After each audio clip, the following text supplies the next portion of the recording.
The first thing Maria Soren remembered about her wedding night was the sound of the lock clicking behind her. She spun around so fast that the long train of her wedding gown twisted around her ankles. Across the enormous bedroom, Dacian Vare stood beside the door. Her new husband, the man half the city whispered about. The man newspapers called a shipping magnate, while frightened men called him something else when they thought nobody was listening. The Mafia Boss. Dacian had removed his jacket downstairs, but he was still dressed in the black waistcoat and white shirt he had worn at the altar. His dark hair was combed back, his expression unreadable, and the wedding ring on his hand caught the warm light from the chandelier.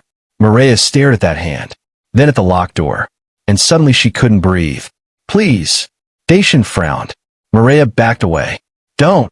He stopped. I haven't done anything. Please don't come closer. There was something in her voice that changed him immediately. Not nervousness. Not the ordinary awkwardness of two people who had married without loving each other. Terror. Real terror. Maria retreated until the backs of her knees hit the bed. Dacian slowly raised both hands. Mireia. She flinched when he said her name. His eyes narrowed. What do you think is going to happen? She couldn't answer. Dacian reached toward the door. The instant his hand touched the lock, Maria gasped and grabbed the nearest object from the dressing table. A silver candle holder. She held it in both hands like a weapon. Don't lock me in. Dacian froze. I was unlocking it. Mireia stared. He turned the lock, then stepped away. The door is open. She didn't lower the candle holder. Dacian looked at her more carefully now. Her hands were shaking violently. He remembered those same hands trembling at the altar. He had assumed she hated marrying him. He could hardly blame her. The marriage had been negotiated between families. But this was different. Then Maria's sleeve shifted. Dacian saw something beneath the delicate lace around her wrist. Bruising. Not one mark. Several. Finger-shaped. His expression changed. Mireia. She immediately pulled down the sleeve. Who did that? Nobody. Dacian looked at her. Those aren't nobody's fingerprints. Please leave it. Who hurt you? Her eyes filled. No one. Dacian took one slow step forward. Mireia raised the candle holder again. Don't. He stopped instantly. And then he did something she never expected from the man she had been taught to fear. He walked backward, away from her. He opened the bedroom door completely, then placed the key on a table where she could see it. I won't touch you. Mireia stared. You don't have to believe me tonight. His voice was calm. But nobody is locking that door. She swallowed. Dacian pointed toward a second door across the room. That leads to the sitting room. I'll sleep there. Her confusion almost overcame her fear. You're leaving? Yes. But we're married. I am aware. My family said. She stopped. Dacian's eyes sharpened.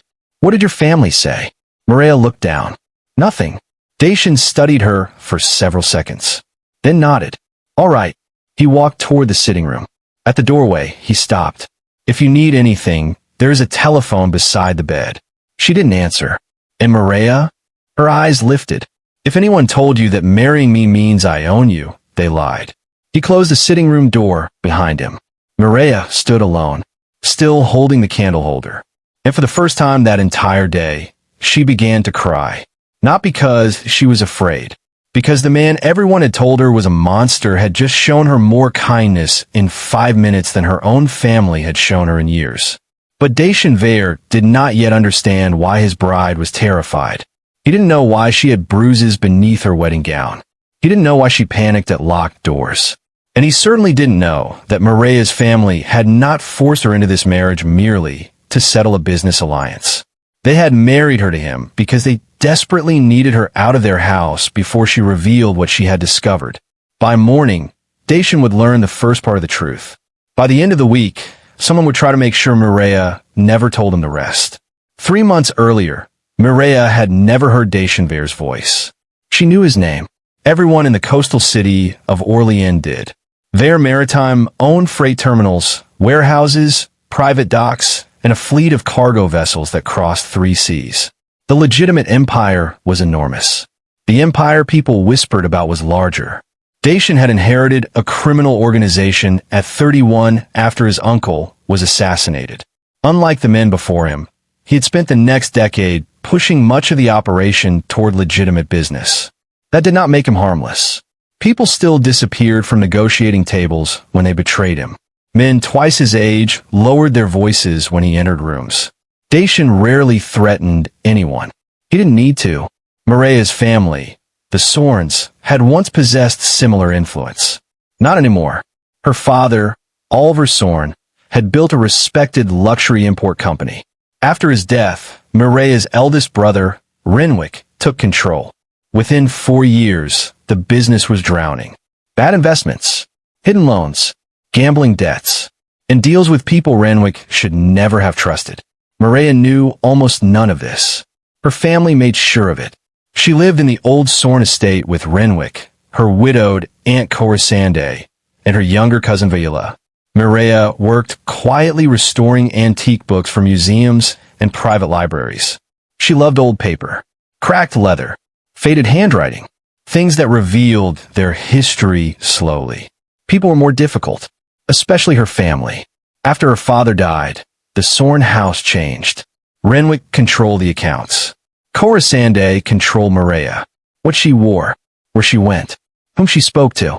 At first the restrictions were disguised as concern. Mireya, your father would want you protected.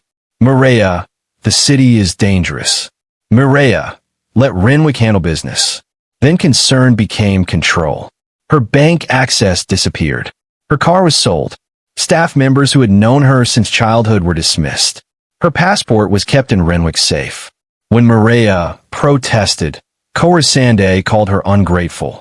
When she pushed harder, Renwick became frightening. The first time he grabbed her, he apologized afterward. The second time, he didn't. By 28, Mireya lived in a beautiful house she could not freely leave. Nobody outside understood. From the street, the Sorn estate looked privileged. Inside, Mireya learned that expensive walls could still form a prison. Then, one rainy afternoon, everything changed because of a damaged ledger. A box from her father's old study had been sent accidentally to Mireya's restoration room. Inside were business records. Most meant nothing to her. One ledger did. It contained handwritten entries from the final year of her father's life. Payments, property numbers, shipping references, then a repeated name, Renwick. Besides, several transactions were annotations written by Oliver himself. Unauthorized. Investigate. Do not release. Mireya kept reading. The entries suggested Renwick had been siphoning money from the family company even before their father died. Worse, some transfers occurred after Oliver's death using signatures that appear to be his. Mireya knew her father's handwriting intimately. She had restored hundreds of his letters. The signatures were wrong. Someone had forged them. She photographed the pages. That evening, Renwick entered her restoration room. He saw the ledger. His face changed. Where did you get that? It was in Father's archive. Give it to me. What? Mireya, did you forge Father's signature? Silence. That was her answer. Mireya stepped backward. Renwick shut the door. What did you photograph? Nothing. Give me your phone. No. He grabbed her wrist. Hard. Give me the phone. Let go. Corisande entered. Mireya expected help. Instead, her aunt locked the door. That was the moment Mireya understood. Corisande knew.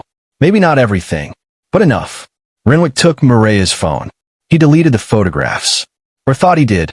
Mireya had already sent them to an encrypted email account. For the next 3 days, she was not allowed to leave the estate. Then Renwick announced something extraordinary over breakfast. You're getting married. Mireya laughed. Nobody else did. To whom? Dacian. Her spoon slipped from her fingers. No. The agreement is almost complete. I've never met him. You will. I said no. Corisande sipped her tea. You should be grateful. Mireya stared at her. For what? A man like Dacian could marry anyone. Then let him. Renwick's jaw tightened. The Sorn company owes Vare Maritime a significant amount. How significant? That's not your concern. It becomes my concern when you're paying the debt with me. Renwick slammed his palm against the table. You will marry him. Mireya stood. No. Renwick followed her into the corridor. That argument ended with Mireya locked inside an unused guest room for 14 hours. It was not the first time, but it was the longest. No phone, no food until evening. No explanation to the staff. Just a locked door. Maria pounded until her hands hurt. When Corisande finally opened it, she found Maria sitting against the wall. "You'll embarrass this family with your stubbornness." Maria looked up. "You locked me in a room. You needed to calm down. You imprisoned me. Don't be dramatic." Maria would remember those words.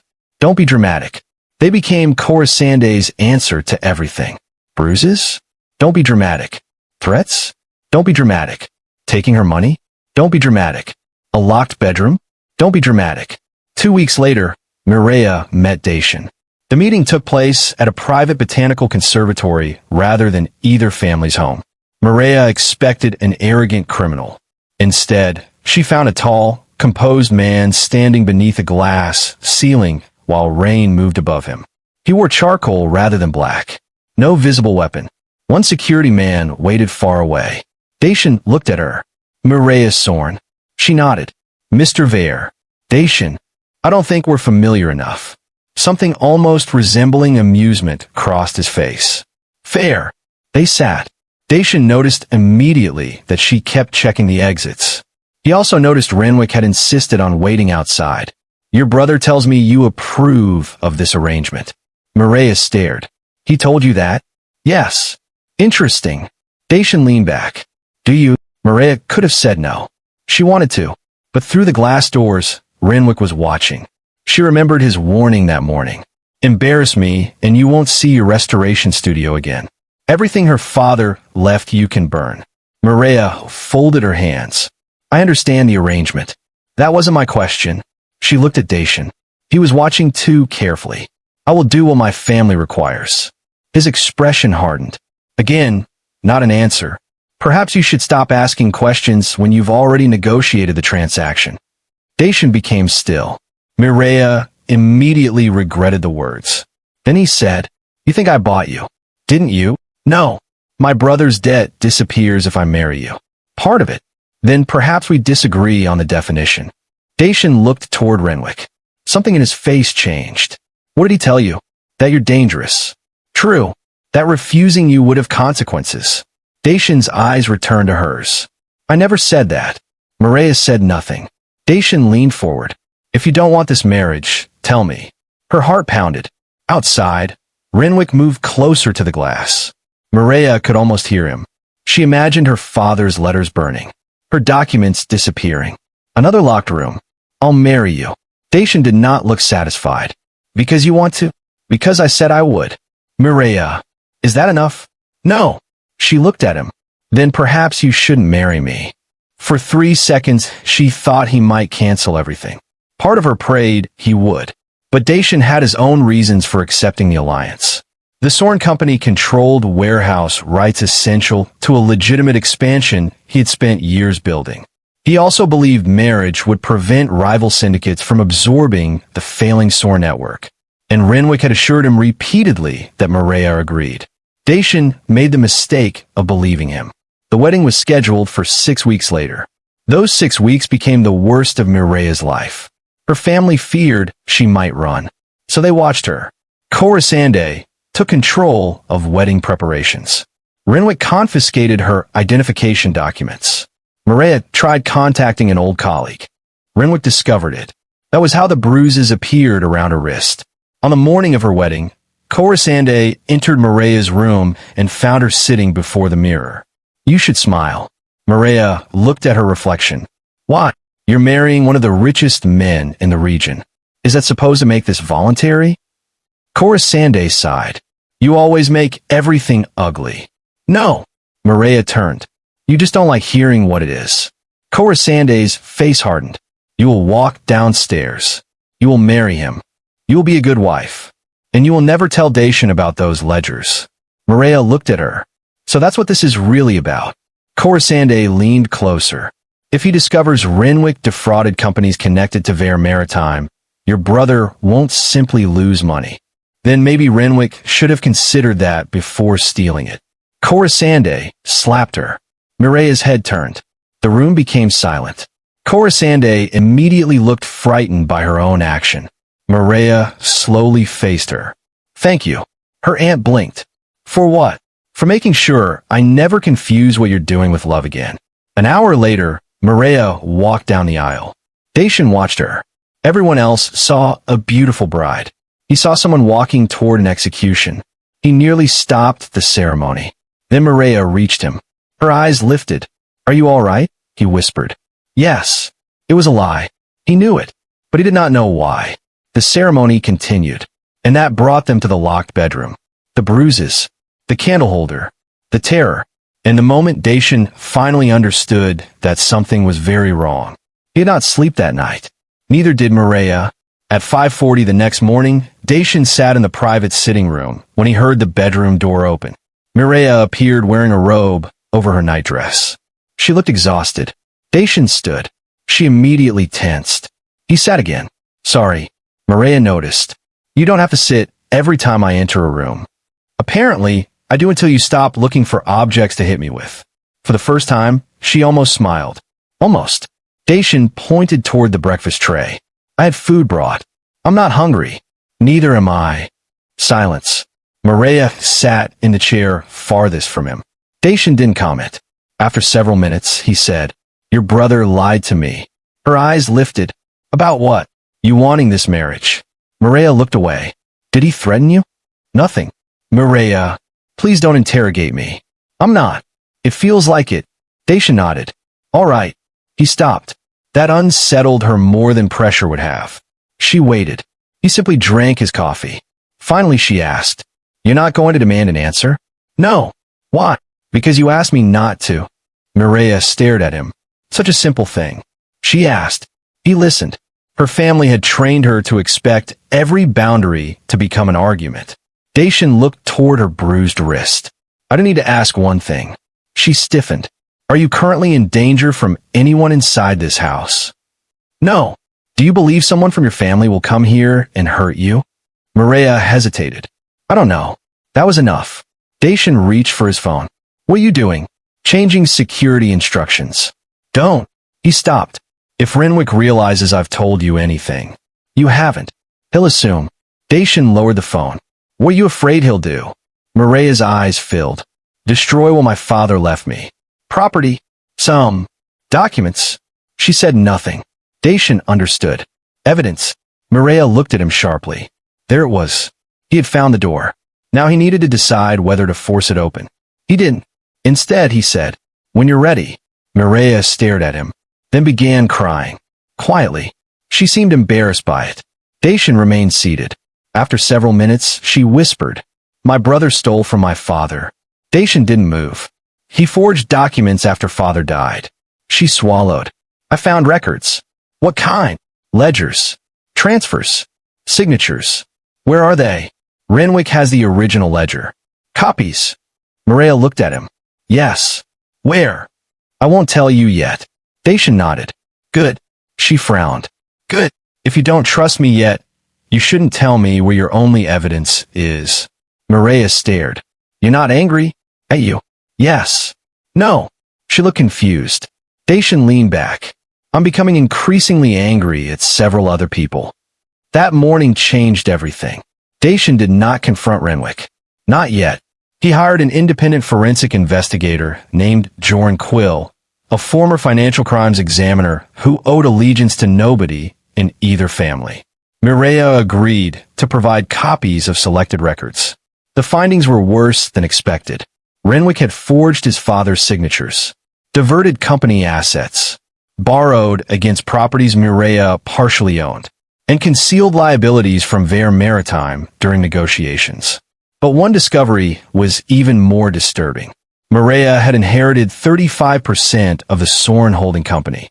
Renwick had been exercising voting rights attached to her shares using a power of attorney document.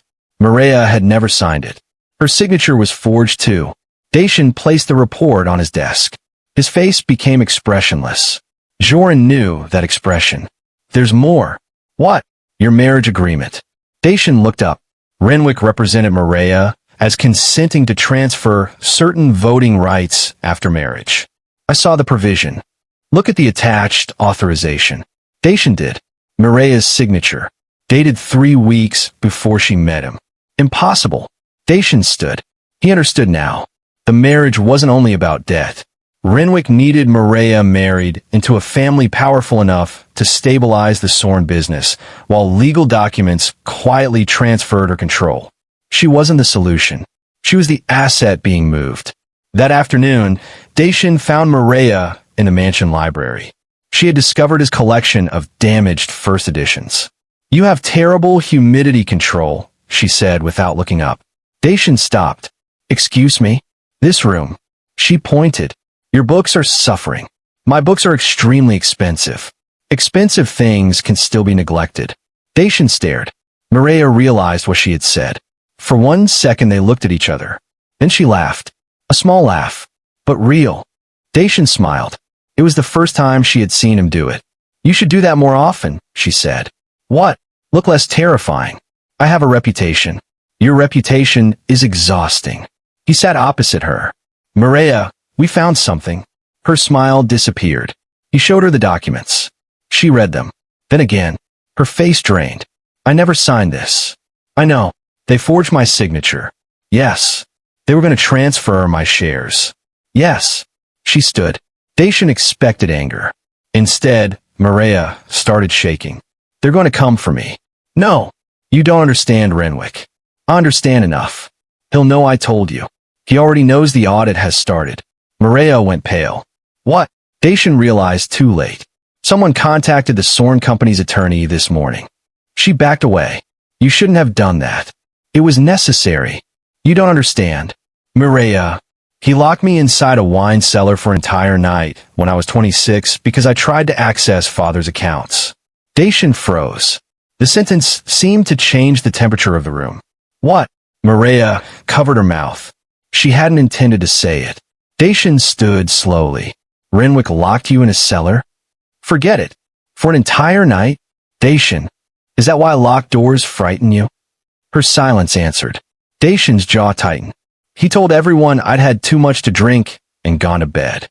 "Did anyone know?" "Chorus Sanday. And she brought me water." Dacian stared. "She brought you water while you were locked inside?" Mireya nodded. Something terrifying moved behind his eyes. She immediately became frightened. "Please don't hurt him." Dacian looked at her. "He hurt you. I know. He imprisoned you. I know. He forged your signature. I know. He forced you into a marriage. I know." Her voice broke. "But I don't want another man deciding what happens because he's angry about what happened to me." Dacian stopped. That sentence hit harder than any accusation. Mireya continued through tears. "If you punish Renwick because you're powerful, I'm still standing between powerful men making decisions about my life." Silence. Dacian lowered his head. She was right. "What do you want?" Mireya stared at him. Nobody had asked that question enough. "What? What do you want to happen?" She thought. "I want my documents back." "Yes." "I want control of my inheritance." "Yes." "I want the fraud exposed legally." Dacian nodded. "And I want the right to decide whether this marriage continues after this is over." That one hurt. He didn't show it. "You have it." Mireya searched his face. "You let me leave? You don't require my permission." Her eyes filled again. Dacian sighed. "You cry a great deal around me." She gave a watery laugh. "My life has been unusually stressful." "Fair. That was the beginning of something neither expected. Not romance. Not yet. Trust." Mireya started eating breakfast with him. Then dinner. She restored one of his books. Dacian learned not to enter rooms without knocking. He also learned Mireya hated mushrooms, loved thunderstorms, and became furious when people folded page corners. She learned he woke before sunrise, that he drank terrible coffee, that he secretly funded a rehabilitation center for young men trying to leave organized crime, and that he kept his mother's handwritten recipes in a kitchen drawer despite being unable to cook any of them. One evening, Mireya found him attempting soup. "What is that?" "Dinner. It looks legally questionable. You married a criminal." "Apparently I married one who can't chop onions." She took the knife. Dacian moved aside. They cooked together. For 20 minutes, they almost felt like ordinary newlyweds. Then the lights went out. Mireya froze. Dacian immediately noticed. Emergency lighting came on. A security alarm sounded downstairs. His phone rang. He answered. His security chief spoke rapidly. Dacian's expression changed. Lock the west gates. Mireya stared. What happened? He ended the call. Someone entered the estate using an old contractor credential. Who? They don't know. A crash sounded from the corridor. Mireya jumped. Dacian moved toward her, then stopped before touching her. Can I? She understood. Slowly, she nodded. For the first time, Dacian took her hand. Stay behind me. They moved toward the secure study. Before reaching it, a man appeared at the end of the corridor. Mireya recognized him. Stellan. Stellan Orvid worked for the Sorn family for 15 years. He raised both hands. Mireya, I need to drive. Dacian stepped in front of her. What drive? Stellan looked terrified. Renwick said if I don't bring it back, my family. Security men rushed in behind him. Stellan surrendered immediately. He was not an assassin. He had been sent to steal Mireya's evidence. And his phone contained messages. From Renwick. Get the archive drive. Do not let her testify. If Vair interferes, remind him alliances can become wars. Dacian read the final message twice. Mireya watched his face. Dacian. He looked at her. Remember what I said. He breathed slowly. Yes. No war. Yes. Do this my way. Dacian handed the phone to security. Call Joran. Mireya exhaled. He had listened. Again. And if you stayed with this story this far, subscribe to the channel, because Mireya's wedding night was only the beginning. The woman who entered Dacian Vair's mansion believing she had been traded from one dangerous man to another was about to do something nobody in her family expected. She was going back to the house where they had controlled her for years, and this time she would walk through the front door by choice. The evidence from Stellan's phone changed the case. Authorities became involved. Attorneys secured emergency orders protecting disputed company records. Renwick's access to several accounts was frozen pending investigation. Mireya's forged power of attorney was challenged. But one thing remained. Her father's original ledger. Renwick still had it. Then Corisande called. Mireya almost didn't answer. Dacian sat across the room. He didn't ask her to put the call on speaker. She chose to. Mireya? Her aunt sounded tired. Yes. Renwick is losing control. He lost control a long time ago. You need to come home. No. He says he'll burn your father's archive. Mireya closed her eyes. There it was. The threat she always feared. Thousands of letters. Her father's notebooks. Family photographs. Restoration journals belonging to her mother. Things money couldn't replace. Corisande continued. He wants the evidence. No. Then he'll destroy everything. Mireya's hand shook. Dacian watched. She looked at him. He said nothing. Her decision. Finally Mireya said, I'll come. Dacian stood. She raised one finger. My way. He stopped. What does your way involve? Lawyers. Yes. Investigators. Yes. Police. Yes. No, 20 armed men. Dacian looked offended. I was thinking 12. 4. 8. 4. 6. Dacian. 5. Mireya almost smiled. Fine. They returned to the Sorn estate the following afternoon. Not secretly. Not violently.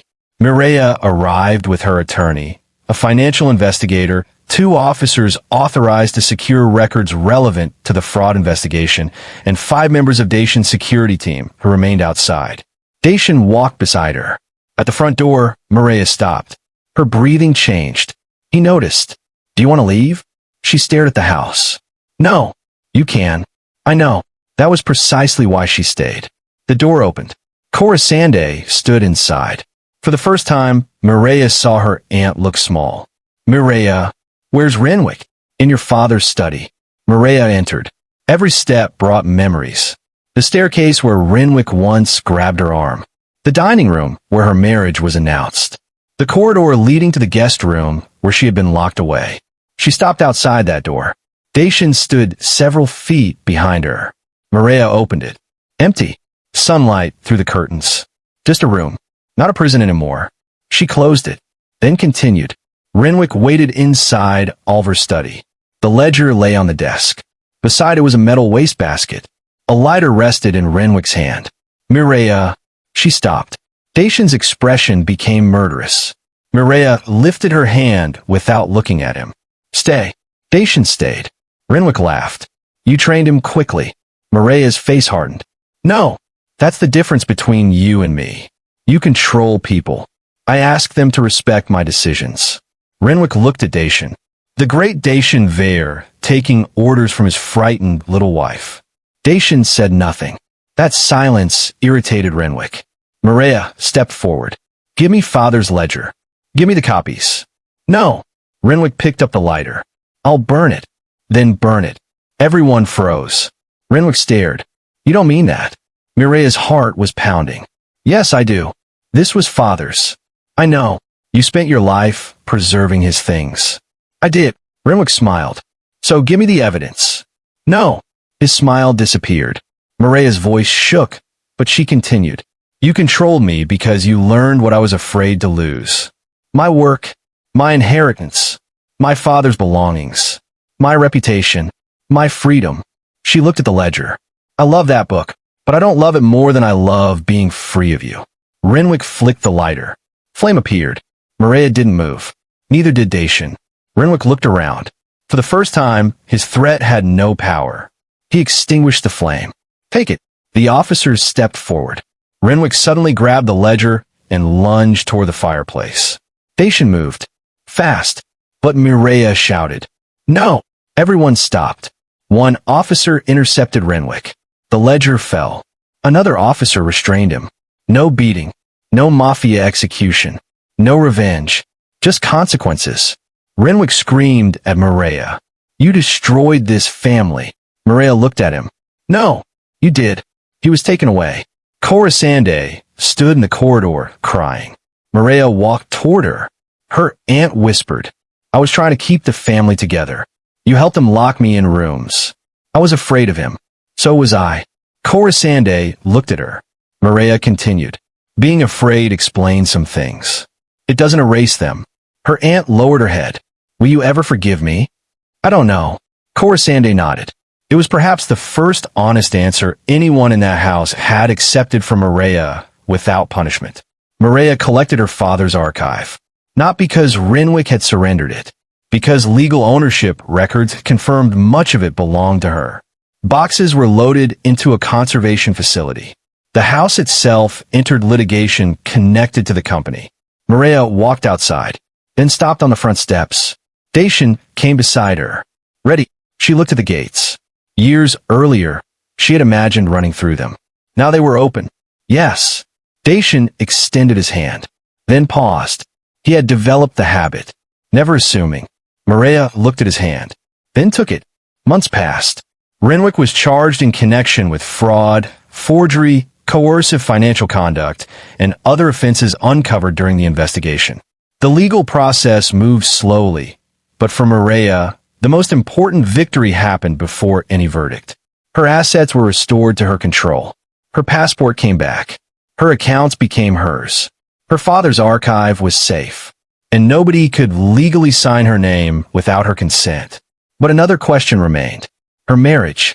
6 months after the wedding, Mireya entered Dacian's study carrying a folder. He looked up. What is that? Something we need to discuss. His stomach tightened. He knew this day would come. The agreement. Her right to leave. Dacian closed his laptop. All right. Mireya sat. My attorney prepared annulment options. Dacian's face became unreadable. I see. You promised I could decide. Yes. And you meant it? Yes. Even now. He looked at her.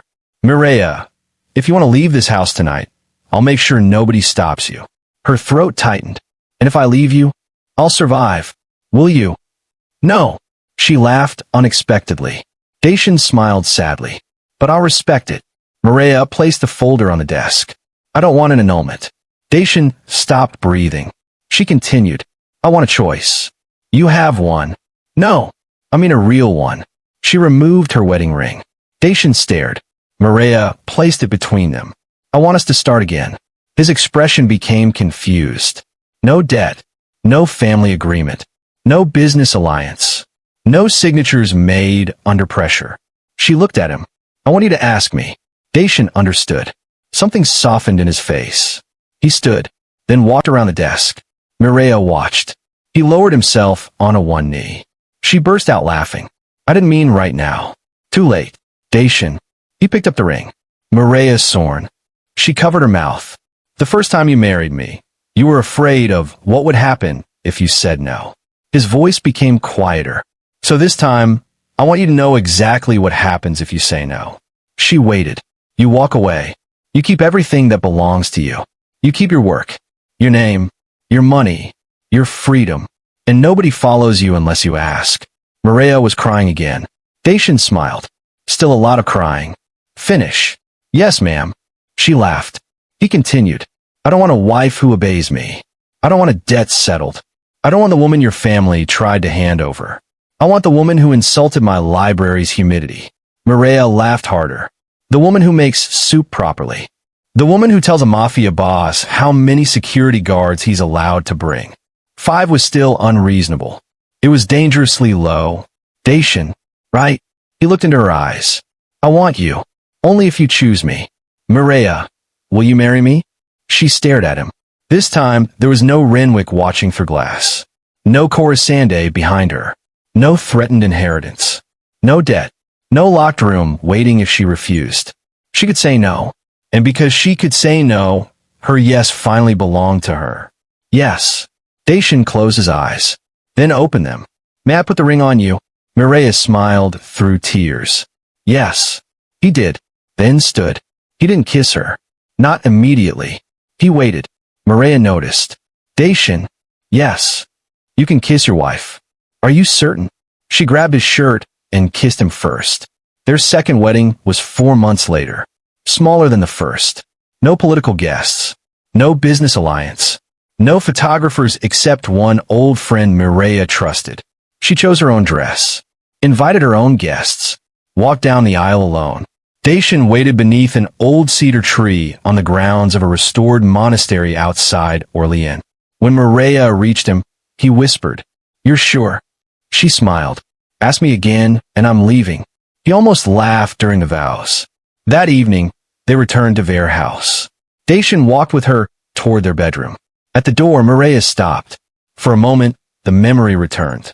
The first wedding night. The locked door. The candle holder. The bruises. The terror. Dacian saw the change in her face. We don't have to go in. Mireya looked at him. Then at the door. She entered. Dacian followed. Mireya walked to the lock. She touched it. Then turned the key herself. Click. Dacian went still. Mireya looked over her shoulder. He understood what the moment meant. Are you okay? She smiled. Yes. The first time that door locked, she believed she had lost the last of her freedom. Now she had locked it herself. Choice changed everything. Years later, Mireya opened a conservation institute using part of the inheritance she recovered. It specialized in preserving private archives, historic books, and family documents. But one program was different. It offered free document recovery and secure digital archiving for people leaving controlling households. Identification papers, certificates, financial records, family photographs, documents that abusers often withheld to make leaving harder. Dacian funded the first year anonymously. Mireya discovered it anyway. You promised not to interfere. I donated. You donated a ridiculous amount. I have difficulty donating modestly. I've noticed. The institute became successful without needing his name. Mireya insisted on that. Dacian respected it. Their marriage became something neither family had planned. Not a merger. Not an alliance. A partnership. They argued. Often. Mireya still complained about his security arrangements. Dacian still believed 5 guards was practically negligence. She continued restoring books. He finally installed proper climate control in his library. Because I was right? Mireya asked. No. Why then? Coincidence. Expensive coincidence. Extremely. Renwick's legal case took years to fully resolve. Mireya testified. That frightened her more than she admitted.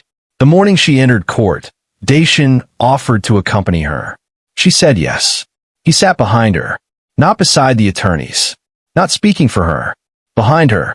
When Maria described the locked rooms, the financial control, the forged signatures, and the threats, she occasionally heard Renwick shifting across the courtroom. But she didn't look at him. She looked forward. Afterward, reporters waited outside. Dacian's security cleared a path. One journalist shouted, "Mrs. Vare, did your husband save you from your family?" Maria stopped. Dacian looked at her. She turned toward the reporter. "No." Everyone became quiet. "My husband helped me." She glanced at Dacian. "But those are not the same thing." The reporter waited. Maria continued. "People aren't possessions passed from a bad person to a good person. I had to learn to make choices again."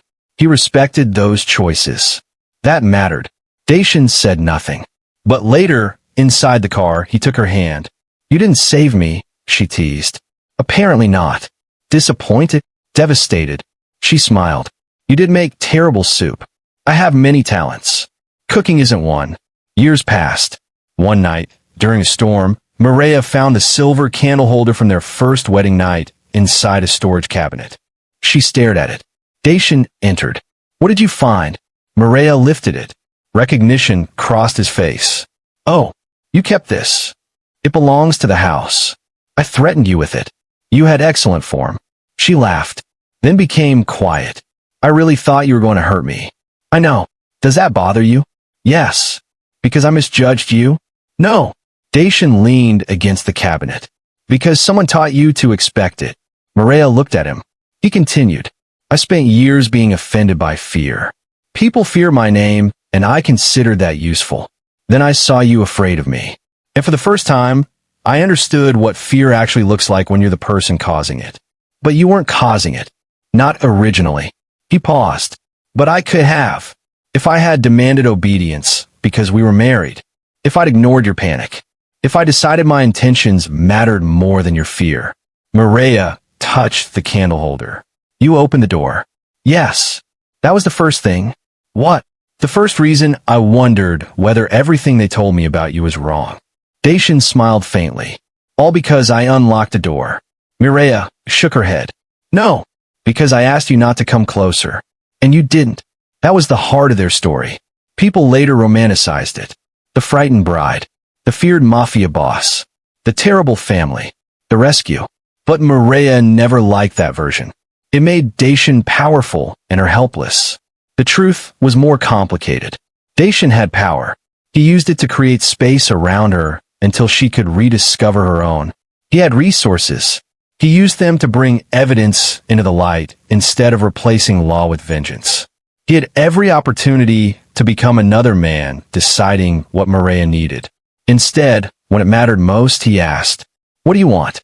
And Maria learned how to answer. That was why their real love story did not begin at the altar.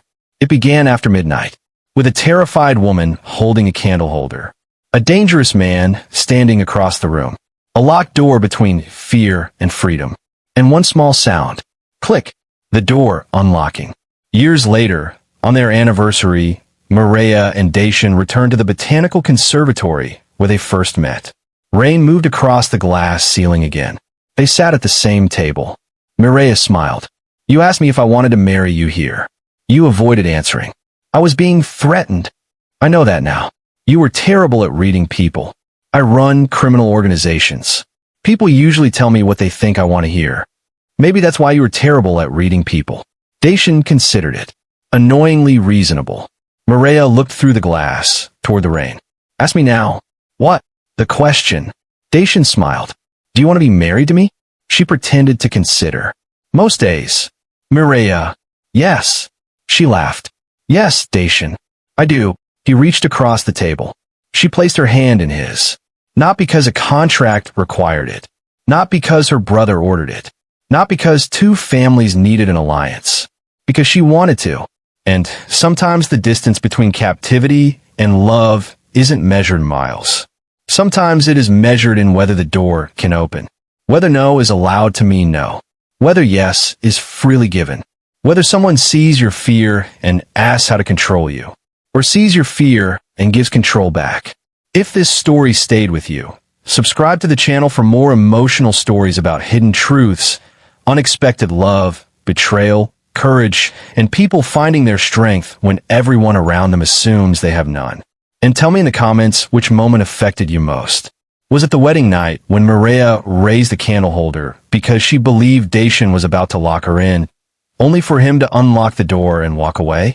Was it when Dacian discovered that her brother had locked her inside a cellar and forged her signature to steal control of her inheritance?